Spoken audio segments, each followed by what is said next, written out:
Want to reach the most influential audience in travel? SkiftX helps brands solve problems, create unforgettable moments, and communicate big ideas through content, research, and event activations. Learn more about how we can help you at skiftx.com.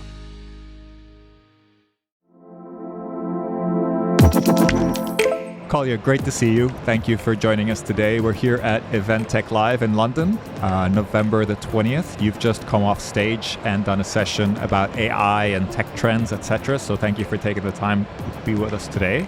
I took a few notes, so I want to jump into the conversation.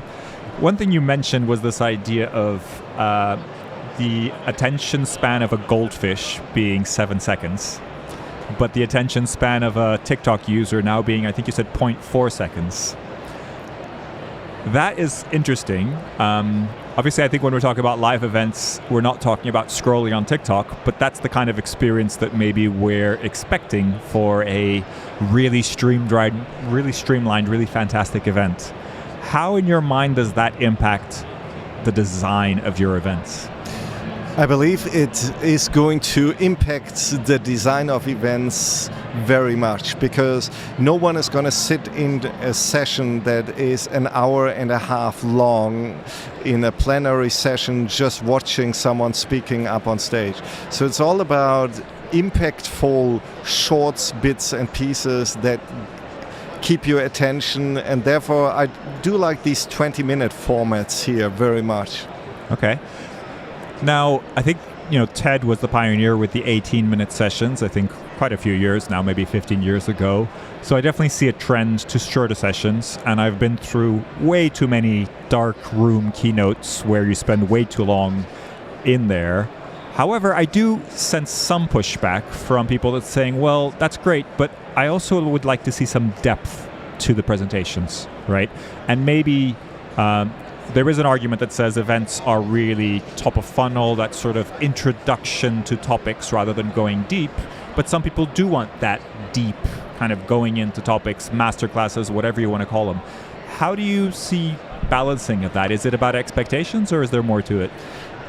You're absolutely right. I do believe you need both. You need the short form content that gets people interested, and then you need to offer the deep dives in like masterclasses, breakouts or whatever, and really see what you're targeting to your audience.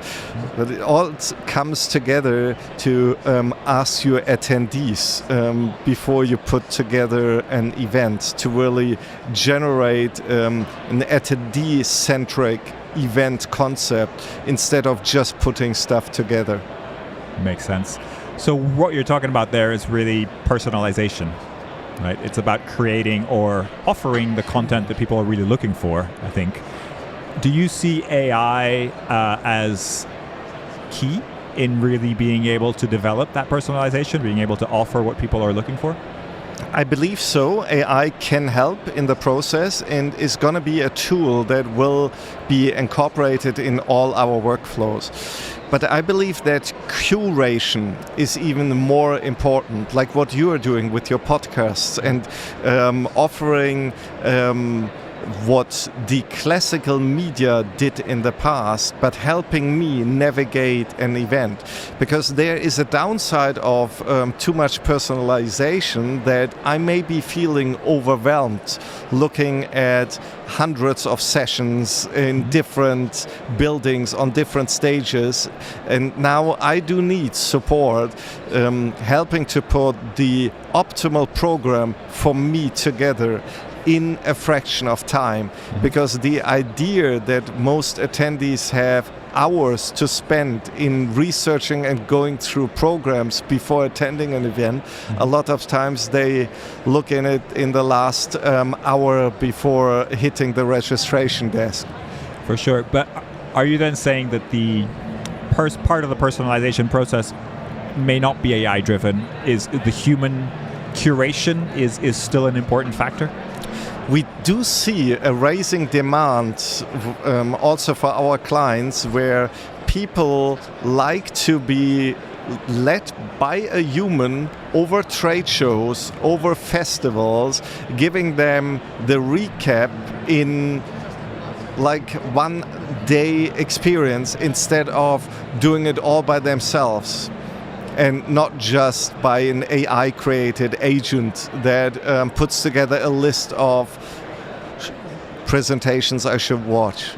Very interesting. So that human touch is invaluable, let's say. Is that then a VIP version of event? Because I imagine that's not very scalable, right? Would you then be able to say certain attendees get a human curator to help them with their experience? Is that where you're going? It's basically an event in an event, and this then can be taken down to specialized target groups like corporate buyers, CMOs, or different attendees that only have a limited amount of time, but they appreciate the event, but they want to take the maximum out of this limited amount of time. Mm-hmm. And the human touch is very important. Very interesting. In your presentation, you mentioned that AI has provided a lot of hammers, a lot of tools, and you're still looking, a lot of those tools don't seem to have a problem, right? So maybe there are funding blips, maybe there's just a lot of excitement about AI and these companies create these things. But thinking about to the problems, what are the problems that you think AI should be fixing, or what problems would you like to see an AI product, an AI tool help you solve? I believe AI and automation go well together, and there are a lot of problems helping, or there are a lot of solutions that can be created or that we are just creating from scratch right now that is providing a data basis, because data-driven event management is going to be the future. All decisions based on data in the entire, from strategy, conceptual, up to the showroom floor like we're on right now. And AI can help you with gathering this data, also gathering data from previous events that can be used to delivering a baseline that you can improve upon. So what does that look like in practice? Is that a sort of AI tool that replaces a number of existing tools, or how do you see that in an ideal world kind of developing? I believe it's all open tools. It's not about creating your own tool. ChatGPT is so powerful, and with your own GPT, in a matter of minutes, you can create your own sandbox to do stuff in. And combining this with automation, like looking into going through like the programs in the last years, if you have a combination of data in what has been successful, what has not been successful, there is amazingly output that you can learn from to create even better events in the future. Super interesting. One of the things that you talked about in your presentation was this burger model, right? Where you have AI do certain tasks, but there's always a human element at the start, prompting maybe, and there's a human element at the end of the product or end of the process where you have this sort of editing function where you sort of check, etc. Now there are these AI agents, which seems to be the next level of AI, where prompt engineering is quite common these days, but AI agents seem to take this further. And my understanding with AI agents is that you can ask AI to figure out how to solve the problem rather than have a prompt that sort of indicates how you're supposed to do the work. So it's more independent. That sounds quite exciting. And are you already experimenting with this? And are any areas that you think this is going to be a real game changer? It's going to be a total game changer, but it also comes down, I always like to compare this to iPhone photography.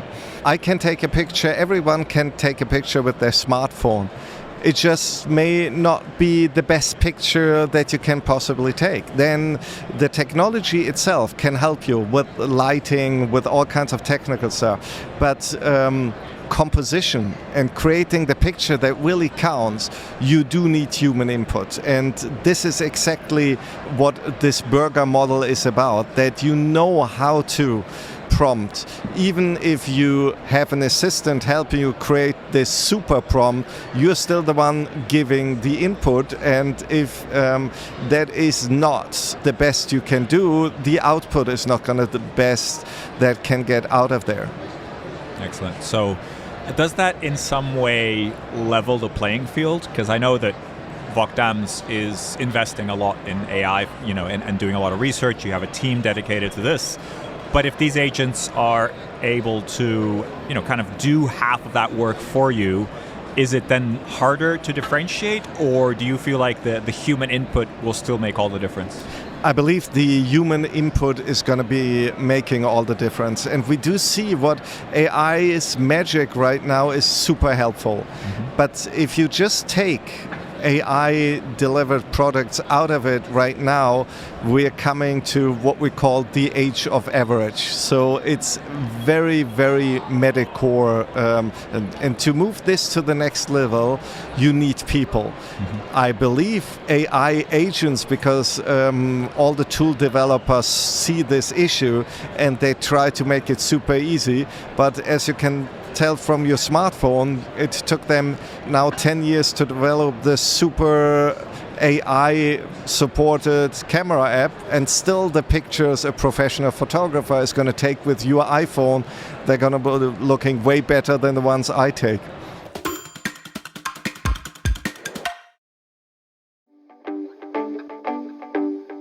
With more than 50 articles per week, exclusive feature stories twice a month, live events, podcasts, reports, and more, Skift is the source for global travel industry news. See what we've been up to at skift.com and stay ahead with the latest insights and trends shaping the future of travel.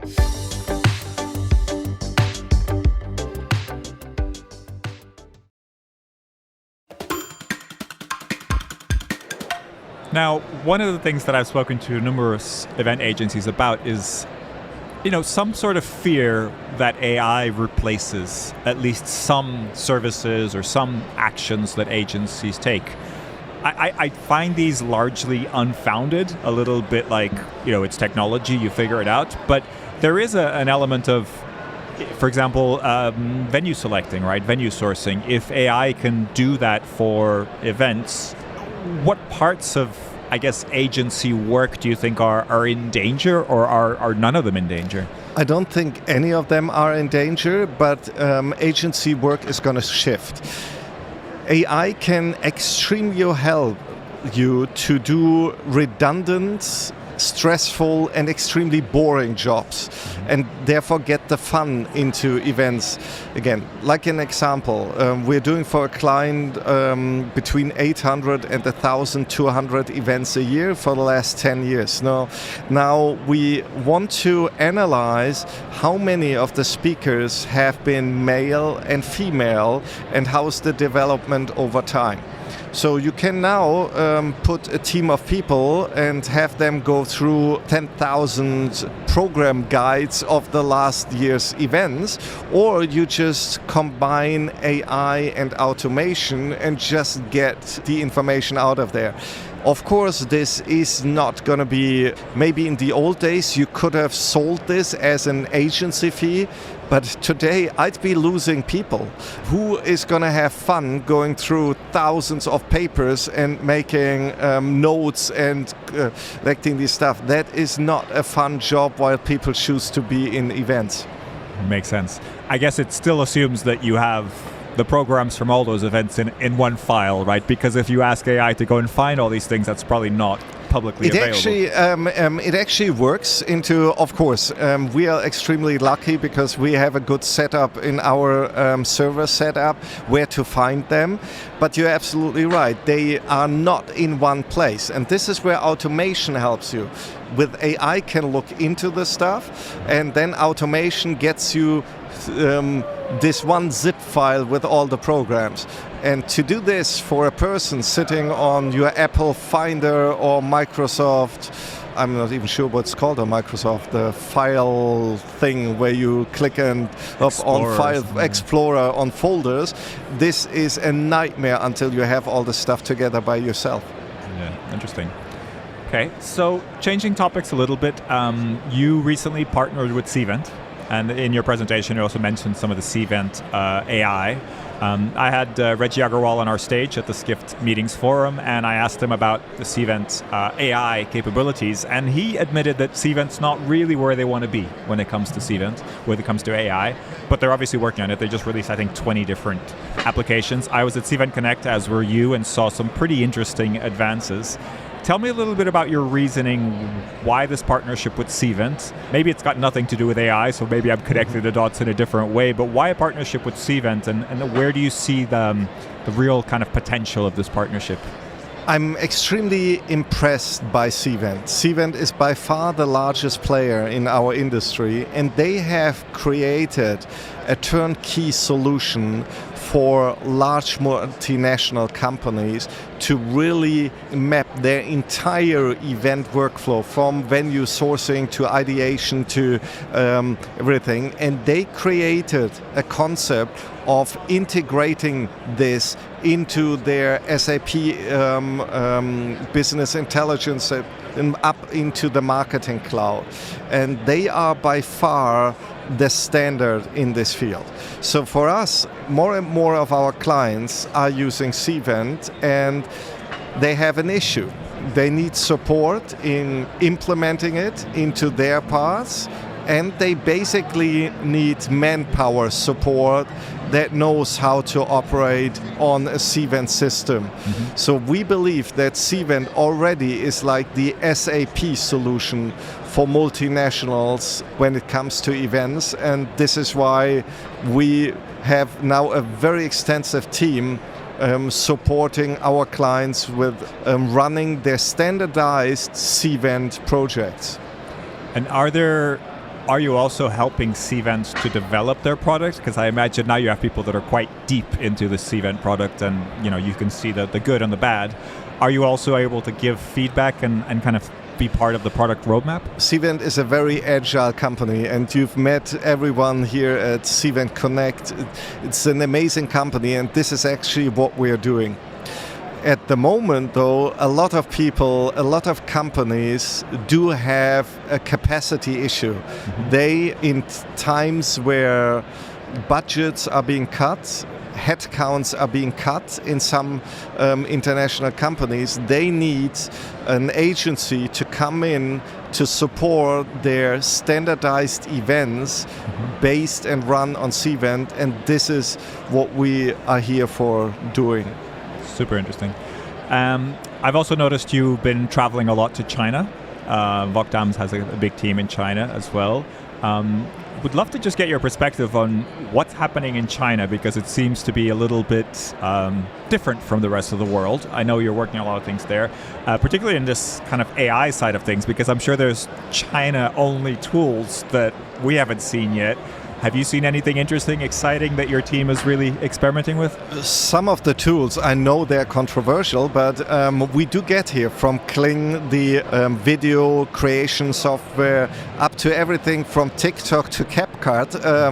This is amazing technologies coming out of China.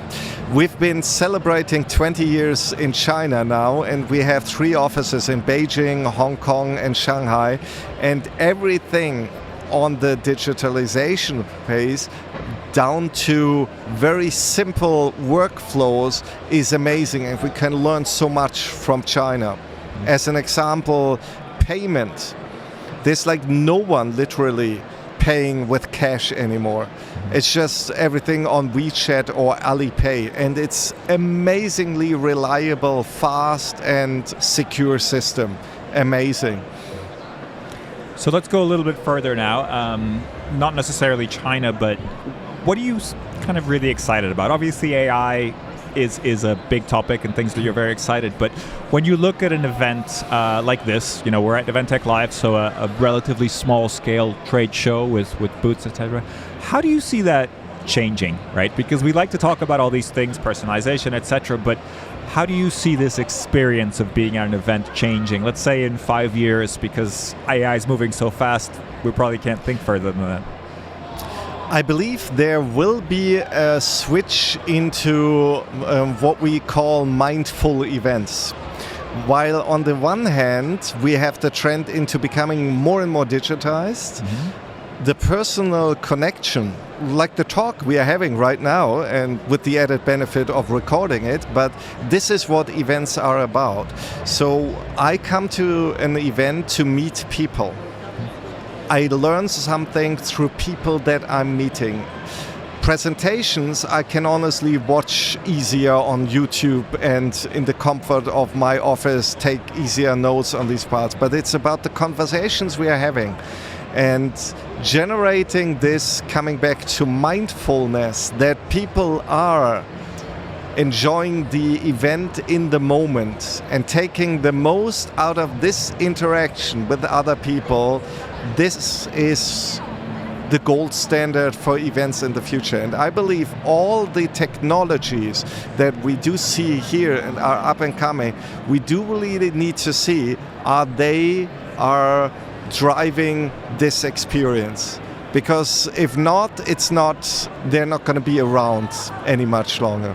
Makes sense. So they have to really fulfill a purpose. They have to really achieve something. What does that look like in practice, right? So what is a telltale sign of what's happening right now when it's not working? And how would you then transform that into the future, something that is working? Is it about your fitness? Is it about your kind of exhaustion levels? Is it about how you process ideas? How is the practical kind of change going to happen around that? I believe the practical change comes down to data again, because it's all data driven. And if attendees don't show up, you're looking into what's happening there, and this is where data helps you. And if the value is not there for someone attending, you need to figure out how you can change this. And I believe this value in creating these very personal moments like we're having right now, taking something out of a discussion and see what could be the future, this is extremely helpful. All right, so lots of positive thoughts there for the future events and personalization. Kolja, always a pleasure talking to you. Thank you for sharing your thoughts with us. Anything else you'd like to share? All good. Thank you very much for having me. Thank you. Thank you. Hey there, if you're listening to us on Spotify, Apple Podcasts, or wherever you listen to your podcasts, please make sure to subscribe, rate us 5 stars, or leave us a positive review. That really helps us get out the word about the Skift Meetings podcast and make sure that we can continue to bring you this podcast every week absolutely free of charge. If you're watching on YouTube, make sure to subscribe to the Skift channel and hit the notification bell to find out whenever a new video drops.